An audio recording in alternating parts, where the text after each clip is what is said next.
Novembre 2006, dans une chambre d'hôtel à Édimbourg. J.K. Rowling travaille en secret sur les derniers chapitres de Harry Potter et les reliques de la mort.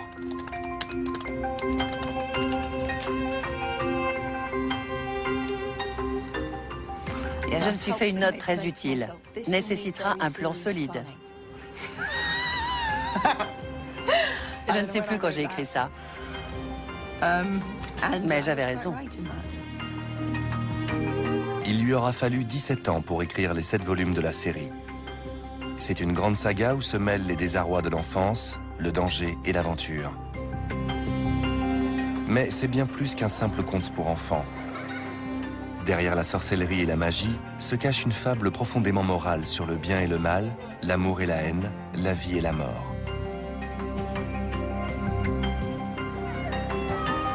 Je m'appelle James Runcie, je suis écrivain et réalisateur et je veux découvrir le secret du succès de J.K. Rowling. Comment a-t-elle réussi un tel tour de force? Où a-t-elle puisé son inspiration?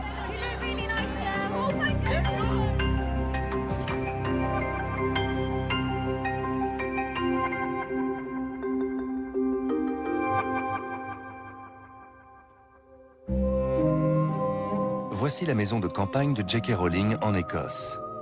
J'ai décidé de commencer mon documentaire en lui posant quelques questions très directes. Quelle qualité préférez-vous? Le courage. Quel défaut exécrez-vous? Le sectarisme. Que pouvez-vous pardonner? La gloutonnerie. Votre trait de caractère le plus marqué? La persévérance. Votre hantise?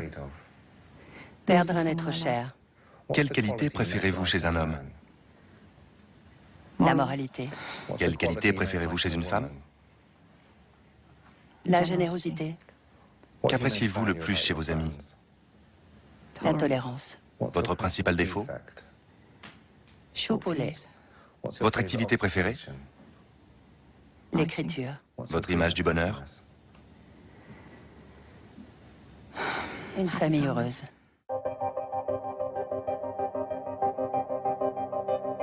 Le désir d'avoir une famille heureuse vient en partie de son enfance difficile. Comme Harry Potter, son héros orphelin, Joanne Rowling a grandi dans une banlieue britannique. Tout d'abord à Yate, à la sortie de Bristol, puis quelques kilomètres plus loin, à Winterbourne. Dans la maison, il y avait même un placard sous l'escalier. Mais contrairement à Harry Potter, Jo n'a jamais été obligée d'y dormir. Elle est née le même jour qu'Harry Potter, un 31 juillet. Et tout comme lui, Jo et sa sœur Di ont connu une enfance marquée par les privations. Parlez-moi de vos coupes de cheveux. Ça, c'était inhumain. Elles étaient horribles. C'était de la maltraitance. Elles étaient horribles. Je ne veux pas vous montrer. J'ai une photo. Ça, c'est pas... Regardez ma frange. Je crois pas qu'on puisse supporter ça longtemps. Pour ceux qui se posent la question, Jo est à droite. Quand on ne sait pas couper les cheveux, il faudrait plutôt y aller doucement, non? Ou aller chez le coiffeur. Peut-être, mais en tout cas, couper doucement au lieu d'y aller à la hache. Je pense que la mienne était toujours irrégulière. Vous étiez habillé pareil? Oh là là, oui. À part les couleurs. Toi, tu étais toujours en rose et moi en bleu. Vous étiez le garçon? Ouais. Parce que vous étiez l'aîné? Et j'aurais dû être un garçon. Simon John. Simon John, oui. C'est comme ça que j'aurais dû m'appeler. Ils vous l'ont dit? Oh oui. Elle a été une grosse déception. Oui. Un jour, j'ai demandé pleine d'espoir. Quand Di est née, vous étiez déçue aussi? Non. Parce que finalement, c'était bien d'avoir une fille. Non. Je suis montée et j'ai pleuré.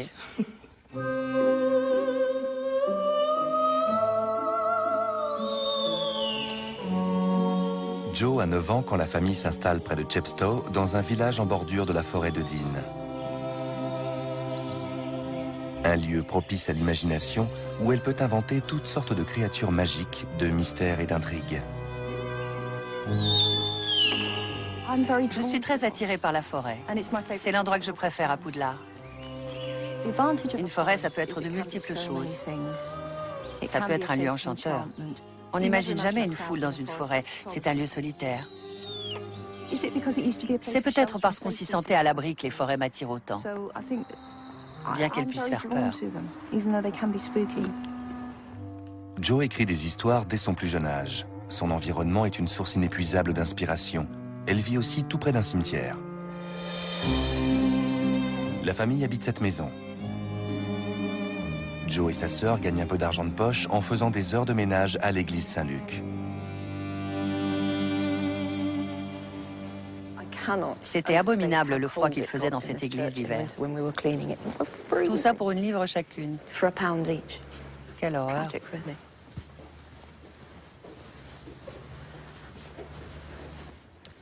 On devait venir ici souvent, parce qu'on signait ce livre tout le temps.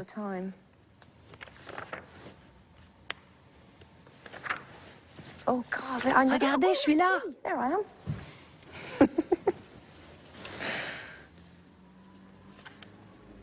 Moi et Di. Joanne Rowling, 12 ans, Diane Rowling, 10 ans.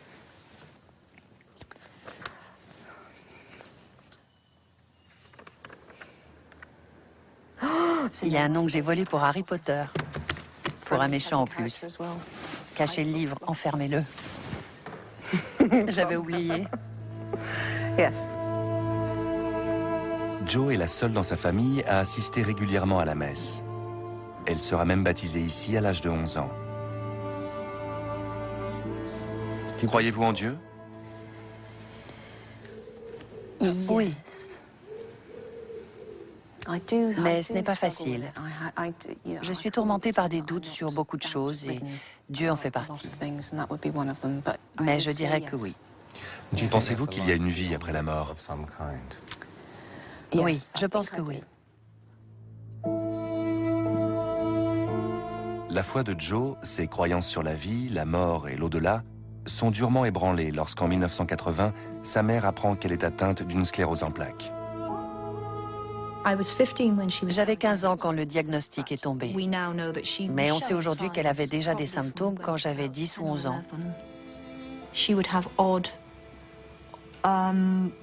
Elle avait des pertes de sensations bizarres dans les bras et les jambes. Elle avait un très mauvais équilibre depuis longtemps. Et puis ça s'est aggravé jusqu'à ce qu'elle décide d'aller voir le médecin. Mais elle ne s'attendait pas à ce qu'il trouve quoi que ce soit. Puis il y a eu une année d'examen et ce résultat. Elle avait une forme très virulente de la maladie et à l'époque, il n'y avait pas de traitement. Ils lui ont dit, c'est une sclérose en plaques, au revoir. La maladie de leur mère aura un effet dévastateur sur les deux fillettes. D'autant qu'elles craignent leur père. Si la série Harry Potter est peuplée de figures paternelles idéalisées, Hagrid, Dumbledore et Sirius Black, c'est en partie parce que la relation que Jo entretenait avec son propre père était loin d'être idéale.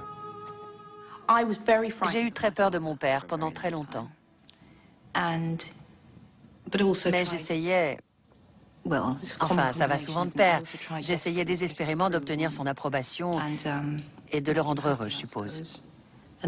Puis je suis arrivée à un stade, mais assez tard dans la vie, j'ai honte de le dire, où je n'en ai plus été capable. Et donc, je n'ai plus de contact avec mon père depuis plusieurs années.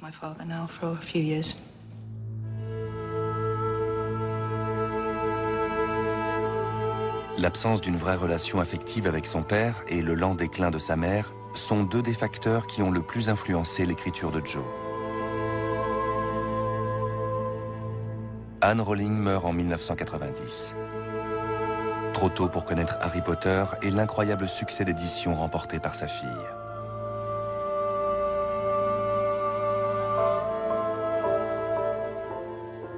La mort de sa mère marquera profondément l'œuvre de Joanne Rowling.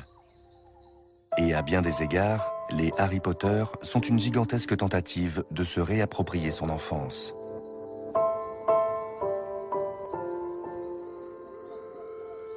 You think the dead we have loved ever truly leave us? You think that we don't recall them more clearly than ever in times of great trouble? J'écrivais depuis 6 mois quand elle est morte. Ce qui est curieux, c'est que l'intrigue n'a pas changé après sa mort, mais tout est devenu plus grave et plus sombre. Depuis le début, Harry devait perdre ses parents et mener une quête pour les venger, mais aussi pour venger tout le monde de cette créature, cet être qui pense pouvoir devenir immortel en tuant d'autres êtres. Ça, je l'avais décidé avant sa mort. Mais oui, ça a imprégné chacun de mes livres. Avec le recul, je vois à quel point ça a tout conditionné.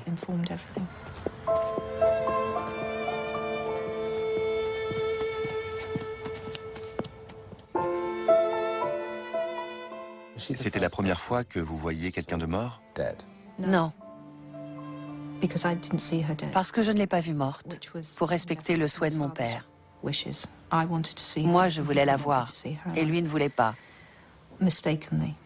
Et bêtement, je me rends compte aujourd'hui, je lui ai obéi, et je le regrette profondément. J'aurais vraiment aimé la voir. Ça aurait été plus simple. Parce que je pense que la vérité, et c'est un autre thème de mes romans qui a ses racines dans mon passé, je pense que la vérité est toujours plus facile qu'un mensonge ou un faux fuyant. Plus facile à gérer et à supporter.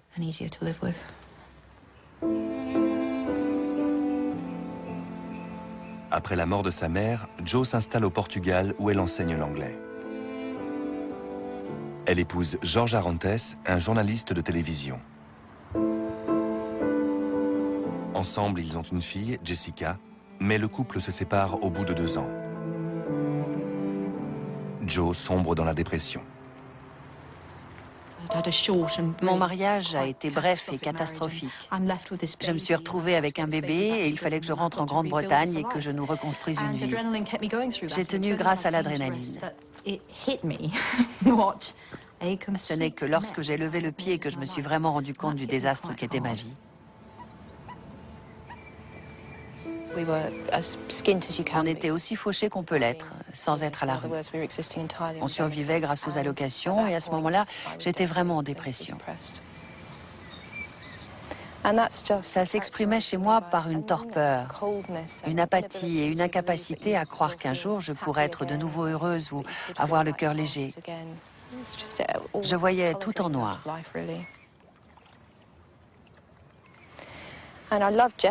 J'aimais Jessica très fort et j'avais une peur panique qu'il lui arrive malheur. J'étais dans un mode de pensée très dépressif. Tout allait de travers et la seule chose positive allait forcément suivre le même chemin. J'étais presque étonnée tous les matins qu'elle soit encore vivante. Je m'attendais à ce qu'elle meure ou... C'était très dur. C'est cet épisode dépressif qui lui a inspiré Les Sinistres des Traqueurs. Dementors are among the foulest creatures that walk this earth. They infest the darkest, filthiest places. They glory in decay and despair. They drain peace, hope and happiness out of the air around them. Get too near a Dementor and every good feeling, every happy memory will be sucked out of you. Bien que la série se déroule dans un monde parallèle et fantastique, les 7 tomes regorgent de souffrances et de dilemmes qui appartiennent à la vraie vie. Ils abordent des questions morales sur la confiance, la loyauté ou l'intégrité, et parlent de la nécessité de lutter contre le mal.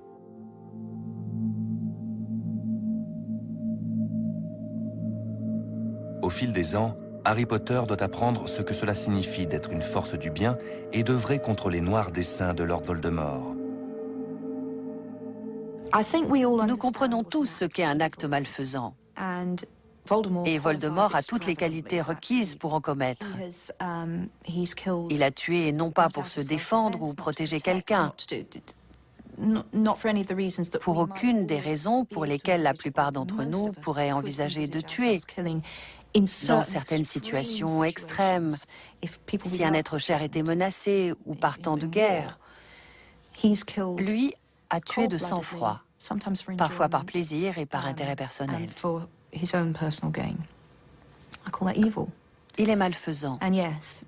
Et à la fin, il y a une confrontation entre deux âmes très très différentes. Et je dis âme car je ne trouve pas d'autre mot. Une confrontation entre une âme mutilée qui n'est plus humaine, parce que pour moi, humain, ça englobe la capacité d'aimer. Or, Voldemort s'est délibérément déshumanisé. Et une âme imparfaite, vulnérable, abîmée, qui pourtant continue de se battre, d'aimer, qui se risque encore à aimer et à espérer, à savoir Harry. Ils se rencontrent et s'affrontent, et cette confrontation constitue le dénouement.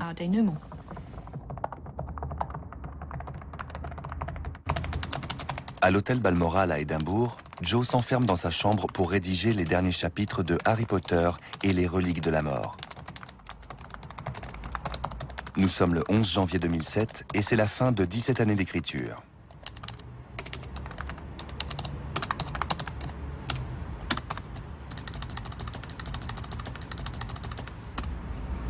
Je crois que j'ai fini. Et Jo, bravo. Merci. Enfin, on ne sait jamais, c'est peut-être nul. Certains vont détester. De toute leur force. Seulement, c'est dans l'ordre des choses. Pour que certains adorent, d'autres doivent détester. C'est inhérent à la nature de l'intrigue. Certains seront déçus parce qu'il ne se passe pas ce qu'ils espéraient. Et puis l'attente est telle chez les fans purs et durs que je ne pourrai jamais être à la hauteur. Mais en ce qui me concerne, je suis très très contente. Dire que ces images seront diffusées après que des milliers de gens l'auront lu, et peut-être que des gens auront envie de balancer des trucs sur leur télé, mais moi, je suis vraiment contente, ça me plaît. Et ce n'est pas toujours le cas. Jo numérote les pages, sauvegarde le document et écoute Smile de Lily Allen.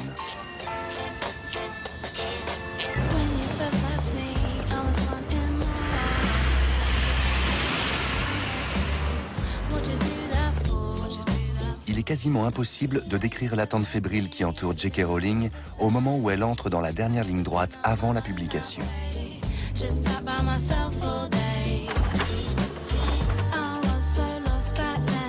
L'opération paraît banale, ennuyeuse presque. Mais ces feuillets constituent le manuscrit le plus attendu de l'histoire de l'édition. Elle l'apporte en personne à son agent Christopher Little à Londres.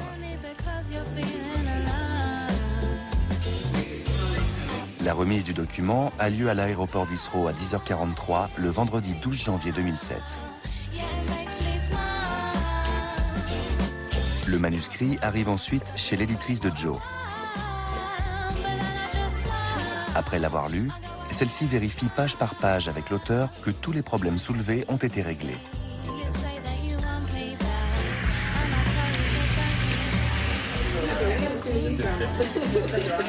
La maison d'édition organise la sortie du 7e tome, allant jusqu'à discuter le nombre d'exemplaires que l'auteur pourra signer. Une signature aura lieu à minuit le jour de la publication. Mais ça représente dans les... disons 2000 enfants, pour donner un chiffre. Jo a accepté d'y consacrer 8 heures. Je voulais être publiée et je voulais plus que tout au monde être écrivain. Est-ce que je voulais...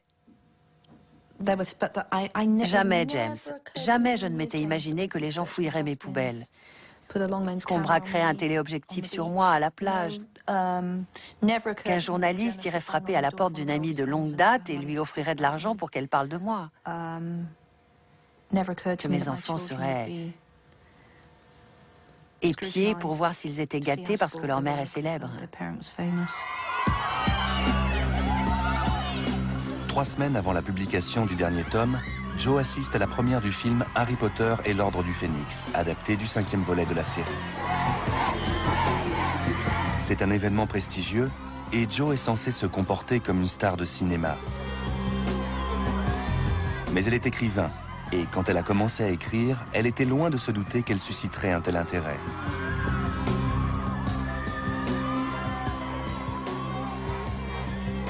Comment vivez-vous tout ça? Par certains côtés, c'est agréable. Par d'autres, c'est franchement horrible. Ce qui me plaît, c'est de bavarder avec les gens qui ont lu mes livres. Ça, c'est toujours formidable. Ce qui me gêne, c'est le côté théâtral des sorties de livres organisées à minuit. Parce que ce n'est pas mon fort. Ça ne fait pas de moi une meilleure personne pour autant, attention. Mais je ne suis pas quelqu'un de très expansif. Je suis très mal à l'aise quand je dois faire ce genre de choses. Je me sens comme une idiote. Les gens s'attendent à vous voir vous amuser. Quentin Crisp disait que pour réussir un passage à la télévision, il fallait avoir l'air heureux d'être là. Et ça n'a pas toujours été mon cas. Parfois même, j'ai eu l'air franchement malheureux. Et je sais qu'à la télévision, ça passe mal. Mais bon, je me suis améliorée. Et là, je m'amuse bien.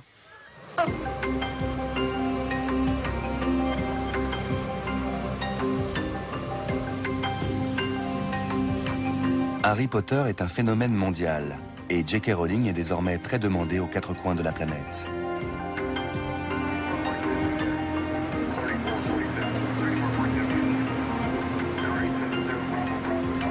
De toute évidence, son histoire a une fin heureuse. La voici avec son mari Neil à bord d'un jet privé que sa maison d'édition a affrété pour elle. Neil est médecin. Ils se sont mariés en 2001 et ont eu 2 enfants, David et Mackenzie. Je me suis demandé comment était leur relation et s'il y avait des tensions. Elle est comment, J.K. Rowling, au quotidien? Joe... Dis la vérité. Oui, je vais dire la vérité. Très bien. Joe, quand elle est très stressée, se mure et ne fait plus confiance qu'à une seule personne, elle-même. Les autres sont tenus à distance. Et elle devient de plus en plus stressée et de moins en moins capable d'accepter de l'aide.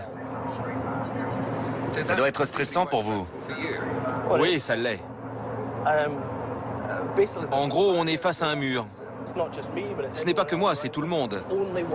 Elle ne fait confiance qu'à elle-même. Et elle veut tout faire elle-même. Alors que c'est impossible qu'elle fasse tout toute seule.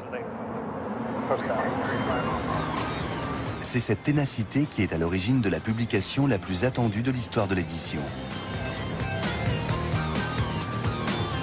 Le 20 juillet 2007, au Muséum d'histoire naturelle de Londres, 1700 personnes tirées au sort parmi 90 000 candidats attendent impatiemment l'arrivée de J.K. Rowling. Des millions de fans dans le monde entier attendent ce roman. Comment vous gérez cette pression? Tantôt, je me dis, j'ai fait de mon mieux. J'avais prévu cette fin depuis le début, il faudra que ça leur plaise. Tantôt, je me dis que je ne serai pas à la hauteur.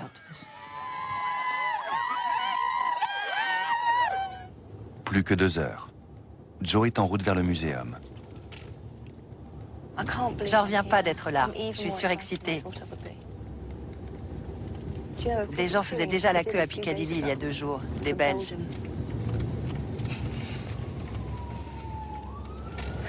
J'ai aussi très envie d'une cigarette.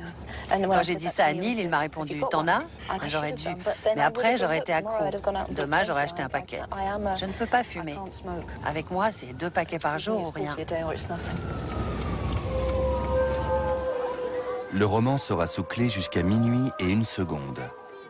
À cet instant précis, J.K. Rowling ouvrira Harry Potter et les reliques de la mort et fera la lecture des premières pages.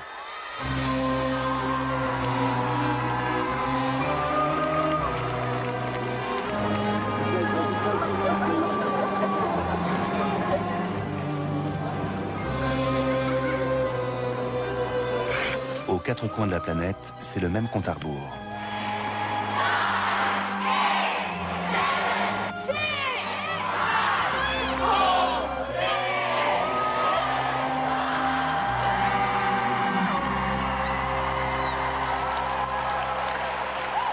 Chapter 1. The Dark Lord Ascending. The 2 men appeared out of nowhere, a few yards apart in the narrow, moonlit lane. For a second they stood quite still, wands directed at each other's chests. Then, recognizing each other, They stowed their wands beneath their cloaks and started walking briskly in the same direction.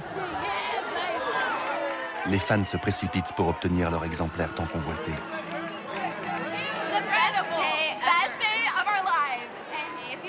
Having this in our hands finally after waiting for 10 years and 16 hours today. Oh my god, I can't even believe that I can go back to the hotel room and read this. Like, I can read this. I can read Harry Potter. Does it really matter now if I get a bit drunk and disorderly? I'll finish the book. À Londres, de minuit 20 jusqu'à 7 heures du matin, J.K. Rowling a signé 1700 exemplaires de son roman.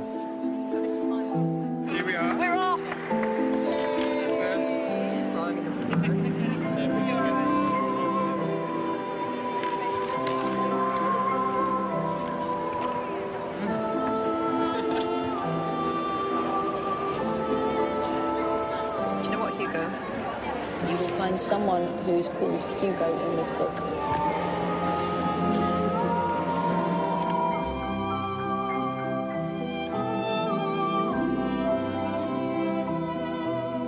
Ce que les lecteurs découvrent en achevant ce dernier opus, c'est que cette saga traitait au fond du pouvoir rédempteur de l'amour. Si vous ne voulez pas connaître la fin, c'est le moment de vous éloigner quelques minutes. Il me semblait que j'aurais trahi le personnage si Harry avait fait autre chose que mettre en pratique ce qu'il a découvert, à savoir que l'amour est la plus grande force qui soit. Et j'ai beaucoup pensé aux gens qui ont vécu des choses horribles comme la guerre et qui, en rentrant chez eux, ont dû se reconstruire et essayer de retrouver un semblant de normalité. Ça m'a toujours paru extrêmement courageux. Revenir à la normalité après un événement traumatisant, c'est très difficile. Il est infiniment plus difficile de reconstruire que de détruire. En un sens, si je l'avais tué, la fin aurait été plus carrée. Mais ça aurait été une trahison parce que je voulais que mon héros, et c'est mon héros, fasse ce qui est pour moi la chose la plus noble qui soit. Il rentre de la guerre et tente de construire un monde meilleur, même si ça fait un peu rebattu, à la fois sur une petite échelle au niveau familial et sur une plus grande échelle.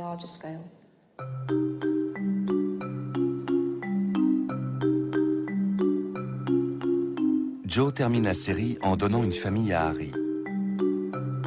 Elle a imaginé un avenir pour chacun des personnages qui a survécu et dessine un arbre généalogique pour les Potter et les Weasley. Ginny épouse Harry. Ginny épouse Harry et ils ont James Sirius, parrain Ron et Hermione. Puis Albus Severus, c'est celui qui m'intéresse le plus. Et enfin Lily Luna en hommage à leur ami. Qu'arrive-t-il à Luna? Luna épouse Rolf Scamander, petit-fils d'un grand naturaliste. Et ils parcourront le monde à la recherche d'animaux étranges. Elle aura des jumeaux, mais plus tard, bien plus tard que les autres qui se sont rangés très tôt. Et ils sont heureux? Oui, je pense que oui. Ils sont tous heureux. Les jumeaux ont des prénoms? Lorcan et Lysander. Si ça vous convient. Très shakespearien. C'est plus fort que moi. C'est comme une course à pied. Une fois passé la ligne d'arrivée, on ne peut pas s'arrêter. Je sais ce qui va se passer après. Je n'ai pas pu empêcher mon imagination de travailler. Ça fait beaucoup de détails pour quelqu'un qui ne compte pas écrire une suite, mais c'est comme ça. Moi, il fallait que je sache ce qui allait se passer. Vous voulez en savoir plus que le lecteur? Oui. Et j'ai continué sur une génération.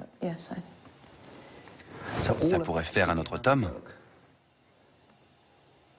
Oui. Non, arrêtez. Non, c'est impossible. Non, ce serait... Non, le moment est venu d'arrêter. Ça me procure une certaine satisfaction de dire ce qui va se passer, parce que j'aimerais que ma version soit la version officielle, même si je ne l'ai pas écrite dans un livre, parce que c'est mon univers. Mais non, je ne veux plus écrire sur Poudlard.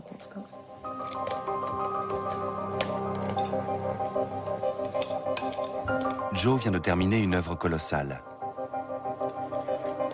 Elle peut désormais passer à autre chose dans sa vie professionnelle comme dans sa vie privée. Je fais un gâteau pour David, il aura 4 ans demain. Mais ce sera un petit goûter en famille parce que le lendemain, il y a une fête avec ses amis et on va lui offrir une voiture Flash McQueen du film Cars de Disney Pixar parce qu'il en est dingue.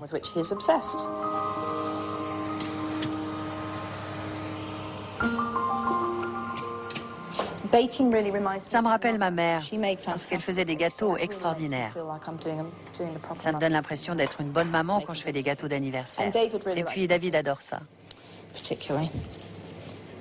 L'odeur des gâteaux a baigné votre enfance? Oui, ma mère était bonne cuisinière, mais elle n'a pas pu expérimenter beaucoup parce que mon père avait des a priori sur la cuisine étrangère. Mais côté gâteau, brioche et pain, elle était très forte. Et comme c'était autorisé, elle a pu montrer ce dont elle était capable. Les souvenirs d'enfance font partie des grands thèmes très chers à Jo. Mais maintenant qu'elle et Harry Potter ont une famille, a-t-elle perdu sa principale source d'inspiration? Je suis plus heureuse que je ne l'ai été enfant, ado, jeune adulte. La cinquantaine sera sûrement mon époque bénie. Si Jo cherchait à se réaliser dans sa vie et à travers ses romans, et qu'elle y est parvenue, que va-t-elle faire maintenant? Va-t-elle cesser d'écrire?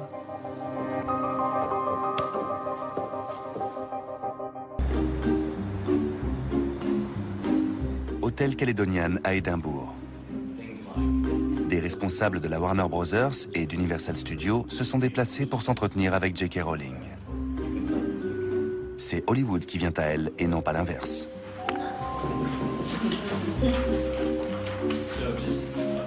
Ils souhaitent construire en Floride un parc à thème Harry Potter de 10 hectares et ils veulent son approbation.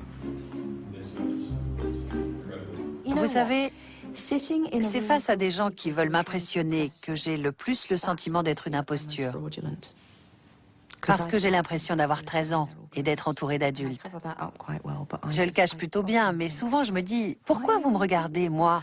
Parce que pendant des années, on ne me regardait pas et je gribouillais sur mon bloc, alors que j'aurais dû commencer à écrire Harry Potter.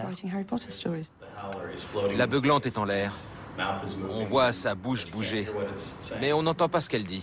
Et si on se met à un endroit précis, devant la fenêtre, grâce à cette nouvelle technologie, on est le seul à entendre ce que dit la beuglante.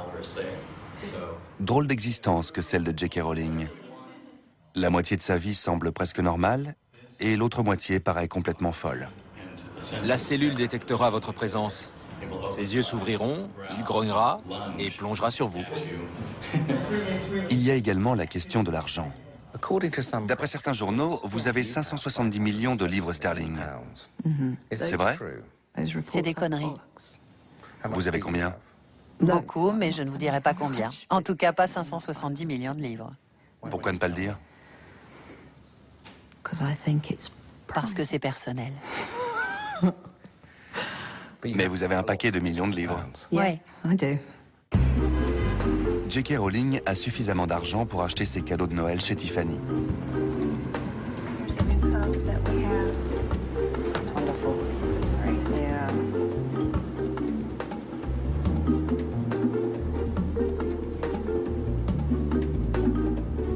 Elle peut également se laisser aller à un de ses petits plaisirs. Les chaussures.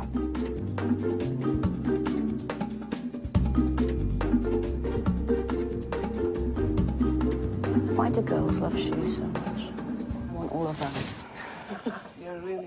Vous avez peur que les gens vous demandent de l'argent sans arrêt? Non. C'est le cas? Franchement. Des inconnus m'écrivent et m'en demandent très souvent. Et il m'est arrivé d'en donner. Mais avec les gens que je connais, ça change les relations. Ceux qui disent le contraire sont des idiots ou des menteurs. Ça ajoute une autre dimension aux relations. Au moment où votre situation change, au début. Mais maintenant, mes amis se sont adaptés, et moi aussi. D'après mon expérience, les vrais amis savent recevoir dans l'esprit voulu. Et on a les mêmes rapports qu'avant. Mais avez-vous peur que les gens vous le demandent? Est-ce que c'est comme une épée de Damoclès? Est-ce que vous vous dites, je parie qu'ils vont me demander de l'argent? Non, non, vraiment pas. Vraiment pas. Je ne passe pas mes journées à me dire que les gens veulent mon argent. Vous voulez me taxer, c'est ça? Vous voulez un prêt?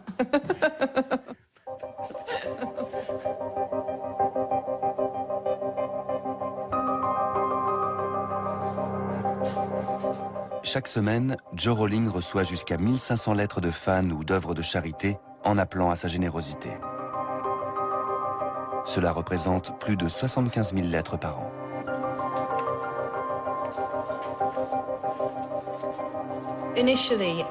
Au départ, je donnais de façon désordonnée. Je n'avais pas de système mûrement réfléchi. Et j'étais un peu submergée. Aujourd'hui, j'ai un fonds caritatif. Et nous avons affiné les objectifs de ce fonds, ce qui a été très utile. Le fonds finance la recherche pour la sclérose en plaques, d'une part, et soutient d'autre part des projets à grande ou à petite échelle qui luttent contre la précarité, en particulier celle des femmes et des enfants. Ce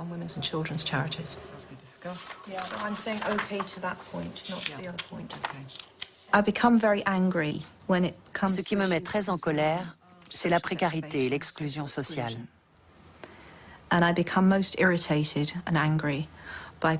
Je suis très agacée par les gens qui n'ont absolument aucune idée de ce qu'on éprouve quand on vit dans la pauvreté, qui ne voient pas qu'être défavorisé peut parfois briser la vie des gens de façon irréparable.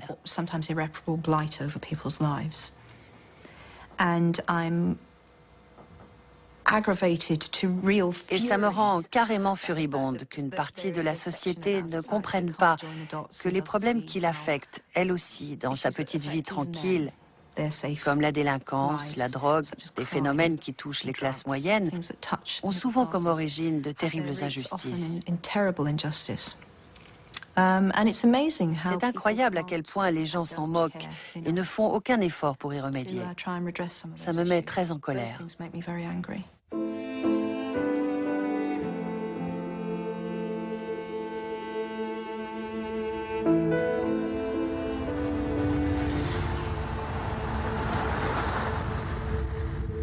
Jo a fait don de millions de livres sterling. Elle n'a pas oublié comment c'était de vivre avec très peu d'argent.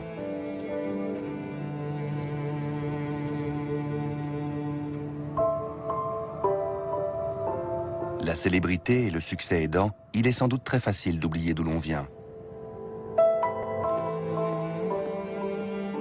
Aussi ai-je voulu l'emmener dans son ancien appartement à Lys, où elle a écrit son tout premier Harry Potter, afin de découvrir ce qu'était sa vie d'alors.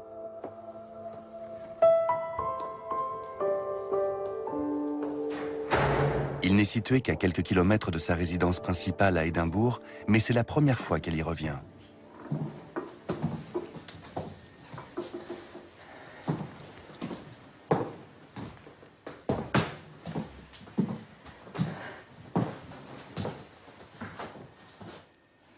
Vous écriviez ici?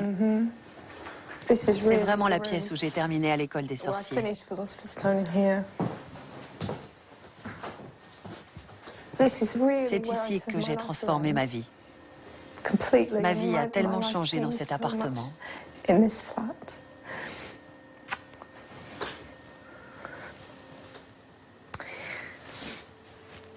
C'est ici que je suis vraiment devenue moi-même. J'avais tout perdu, j'avais tout raté, mais ça a été libérateur. Je me suis dit, je veux écrire, alors j'écris. Au pire, le livre sera refusé par tous les éditeurs de Grande-Bretagne, et alors? J'étais vraiment le dos au mur ici. Ma chambre, enfin, la chambre, est beaucoup mieux rangée aujourd'hui.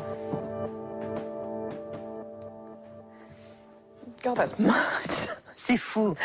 C'était le foutoir quand j'habitais ici. Regardez les Harry Potter. Alors ça fait vraiment bizarre.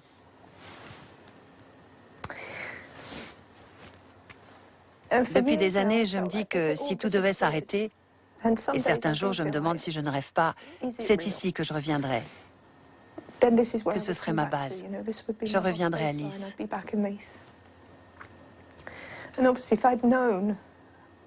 Et évidemment, si j'avais su que 10 ans plus tard, je reviendrais ici avec une équipe de tournage et qu'il y aurait mes livres dans la bibliothèque de quelqu'un d'autre dans cette pièce, c'est vraiment incroyable. Vraiment.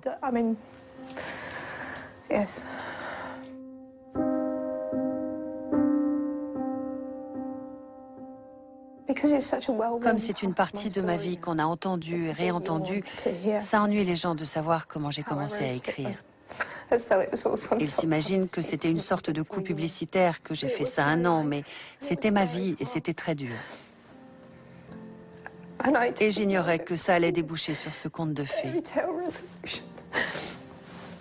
Il y a tellement de fantômes ici.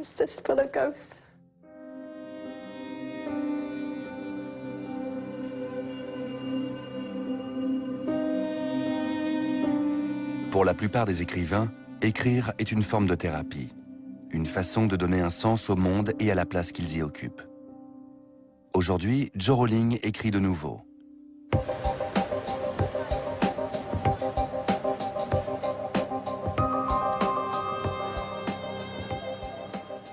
Qu'est-ce que vous écrivez maintenant? Une histoire que je décris comme un conte de fées politique.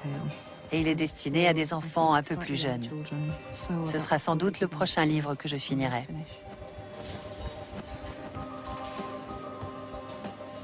Je ne suis pas pressée de le publier. J'aimerais prendre mon temps.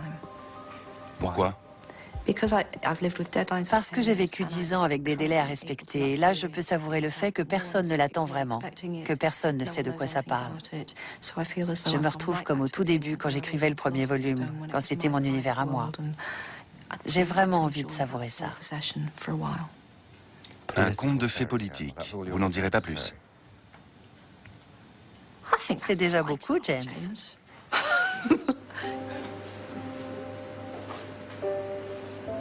C'est la fin de notre année de tournage. Il me reste encore quelques questions à poser. Vos moments les plus heureux? L'hôpital pour la naissance de mes enfants et Venise l'an dernier avec Neil. Votre plus grand regret? Ne pas avoir parlé à ma mère plus longtemps la dernière fois qu'elle m'a appelé. Que voulez-vous encore accomplir? Devenir meilleur. Pensez-vous avoir simplement eu de la chance? Avoir eu cette idée, c'était de la chance. Avez-vous le sentiment d'être une imposture? Moins en vieillissant, mais ça m'est arrivé. Qu'est-ce qui vous fait aller de l'avant? Je suis persévérante. Pourquoi continuez-vous d'écrire? J'aime ça et j'en ai besoin. Comment aimeriez-vous qu'on se souvienne de vous? Comme de quelqu'un qui a fait de son mieux avec le talent qu'elle avait.